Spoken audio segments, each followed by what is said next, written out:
What is up, everybody? Scott here, back for another episode of the Daily Fill. What is this? Episode 136. What is up, y'all? I know I missed last week, but first off, I have to apologize to my listeners. I was in the middle of moving. So, quick update. I have moved. I was in the Bay Area, California, the San Francisco, Oakland area. I have since moved south. Not saying where yet. I'll fill y'all in a little bit, but my wife and I have moved. Super excited for that. But hey, you know what? Thanks for being here. I do not want to waste your time today. And today we're getting into the second stage of self-awareness. And I wanted to talk a little bit about this quote that I selected. I'm not a big guy with quotes. I kind of like using the same ones over and over again. But this one's pretty powerful. Let me grab it real quick. It says, when people talk, listen completely. Most people never listen. That's by the great Ernest Hemingway, who's an amazing author. Anyways, that's a big deal. Listen completely. Those two words are very powerful. Listen completely. Most people never listen. So, as I sit here and talk to you today, I challenge you to really listen and digest what I'm telling you. Because our whole message here at Drummers I Like is we want you to change in order to make your circumstances better. Whether it's you've changed your mindset and you're happier, whether it's doing something else that makes you happy, making more income would be nice, but just we want to make it to where your life is better, and listening completely is a massive skill to understand. And today we're kind of going to talk about that a little bit. But let's get into the second stage of self-awareness. The second stage of self-awareness is differentiation. Differentiate. So, what does that word mean? Differentiate. And I quote the Webster Dictionary. Differentiate. To recognize or ascertain what makes someone or something different. Another definition, make or become different in the process of growth and development. Sorry for the make or become different in the process of growth and development. That one sounds pretty darn true to what we do here at Drummers I Like podcast. Massive statements right there. Just those two definitions. I'll read them one more time because I really want you to listen to what I'm saying. Differentiate. To recognize or ascertain what makes someone or something different. Second definition. Make or become different in the process of growth or development.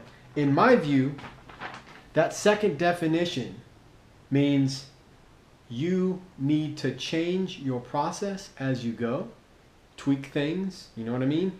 Change it up a bit, spice it up, make sure your body can adapt to things, but also change the circumstances that you're in right now to try to make them better. See the difference between where you are.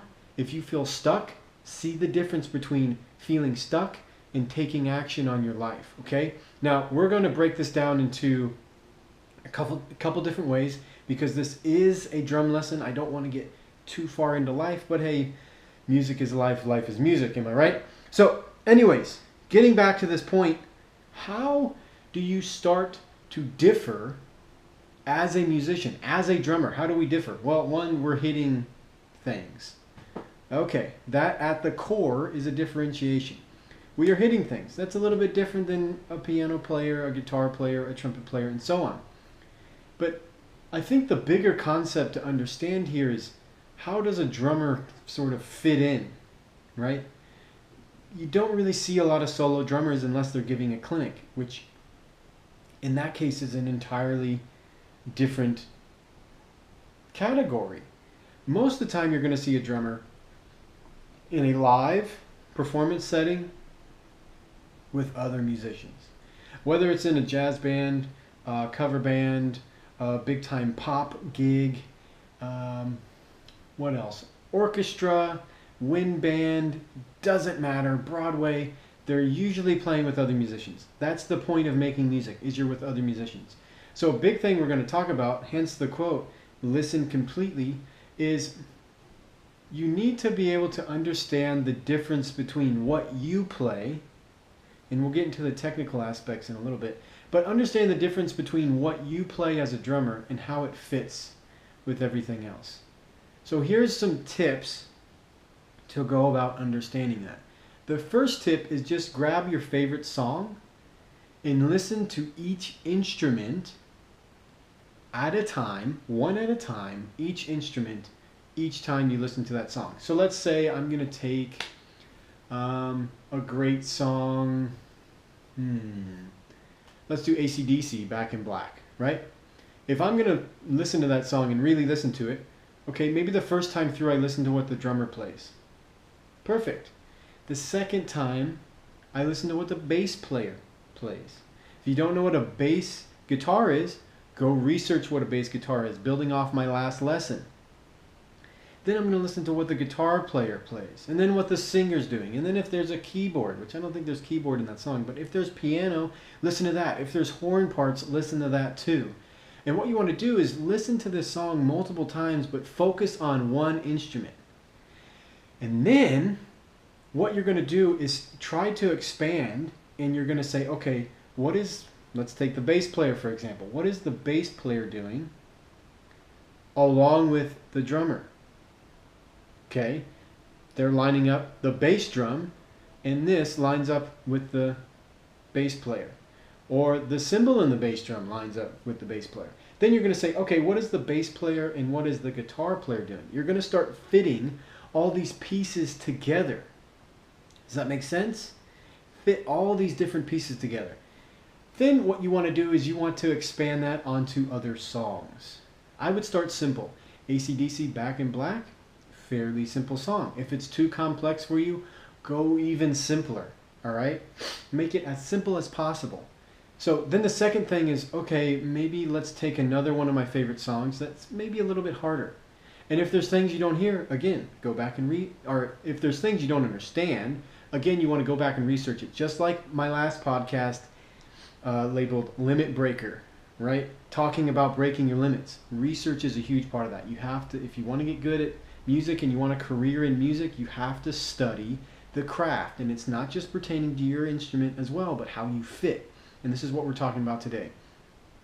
So back to our tips. One is take your favorite song, any song, and just listen to each instrument the whole way through. Listen to the piano part all the way through the song, whatever the song is. Okay, you're listening to My Favorite Things performed by John Coltrane. I'm going to sit there and listen to the bass player the whole time, maybe a couple times in a row, and then I'll listen to what John Coltrane plays. And then I'll listen to, and I'll just keep going. It's like, then I'll listen to the piano, then I'll listen to the drummer, and I'll listen to it multiple times. Maybe 6, 7 times for each instrument, so I can really start to understand what the heck is going on in that song. The second tip is expand that into other genres that you don't really listen to that often. You want to expand your ears, you want to expand your horizon, right? Make sure that you're able to hear a lot of different rhythms, a lot of different pitches. You don't necessarily have to understand what pitches they're playing, but it helps you, right? The third thing is you want to schedule a time in your practice to do this. So let's say you have a 1-hour block. Okay, maybe today I'm going to take AC/DC's Back in Black and I'm going to listen to it one time through, but I'm going to really listen to what Angus Young is playing during the entire song. Maybe it's just during the solo. What the heck is he doing during the solo? The fourth thing is listen to the same song, and I said this already, sort of. Listen to the same song many, many, many times over. Really let those rhythms that are being played, really let the understanding and the comprehension of that song sink in deep into your brain, into your soul. Really let those things become a part of your playing.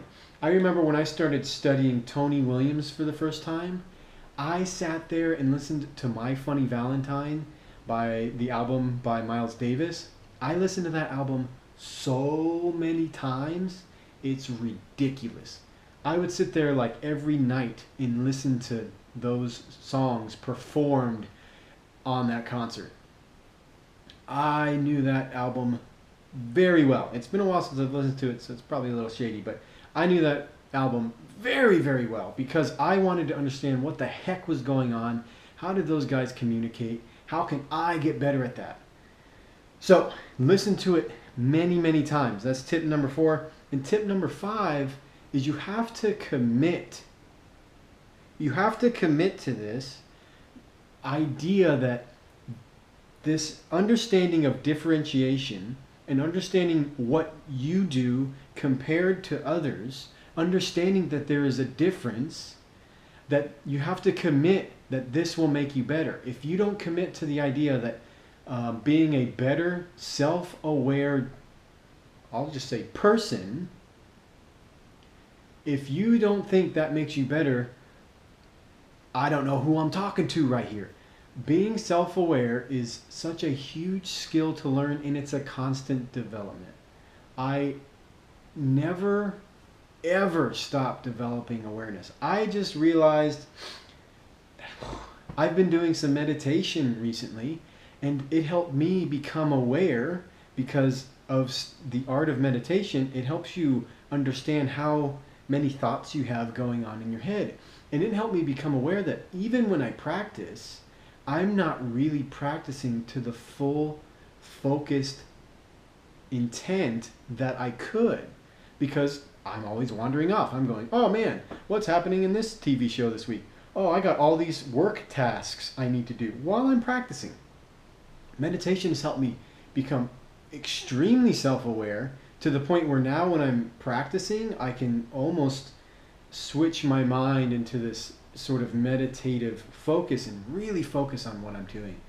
Self-awareness is huge. I want to get this across, but this phase is in particularly pretty massive. You're going to understand how to fit in with your bandmates better if you don't even have to study the songs you're learning necessarily. Just take songs that you like and start studying them and start putting those pieces of the puzzle together. How do they fit better? Understand them on a deeper level. 2 is the technical development for drummers. Understand that, hey, you know what? Most of the stickings that we use are singles and doubles.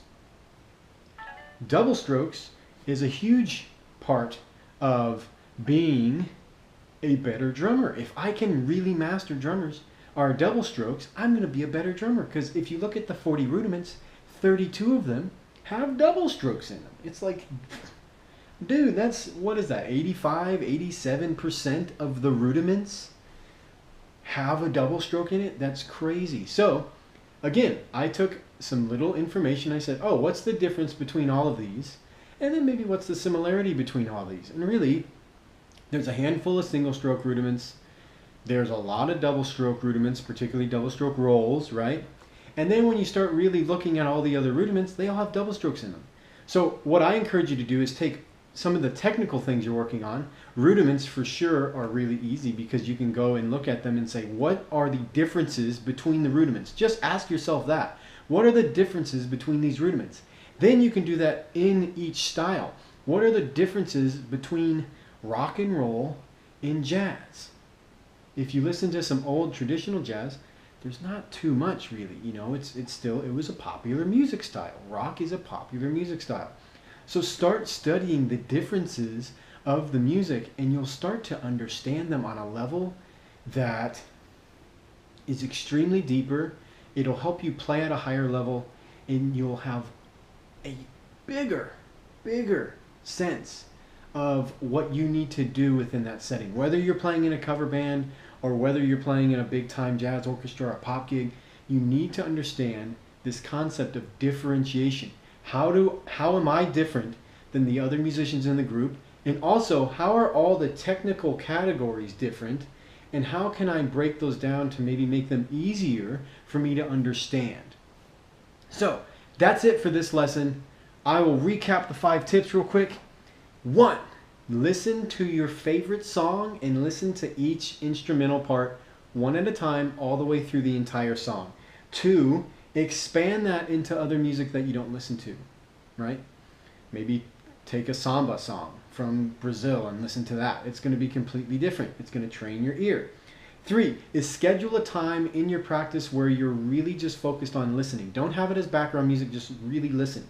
4, listen to the same song a lot of times. I am saying, I don't know, 10, 20, 30, 40 times, like as many times as you want. If you really love the song, listen to it a lot of times. Try to get as much out of that song as you can. 5, commit to the idea that you can make yourself better through this process, through the process of differentiation and through the process of what I was talking about in my previous podcast, researching, breaking your limits, the steps to break your limits. These are huge. But the first thing you have to do is you have to commit and you have to take action. Part of that is actually putting this into your practice time. If you need help with that, Rich just made a podcast on how to develop your battle plan. You can fit that into your battle plan and make it happen. Take action, baby. Once again, thank you for listening. Take care. I'm Scott Jackson. This was another episode of the Daily Fill. Make sure you follow us on Instagram, Facebook, YouTube. By the way, this video is going to YouTube. If you're listening to the audio, make sure you check us out on YouTube, all right? 4, where are we else? We're on Stitcher, we're on Google Play, we're on iTunes, and you can always go to our website and you can drop us an email, info@drummersilike.com. If you have any questions, email us, info@drummersilike.com. Take care. Have a great week. Go practice.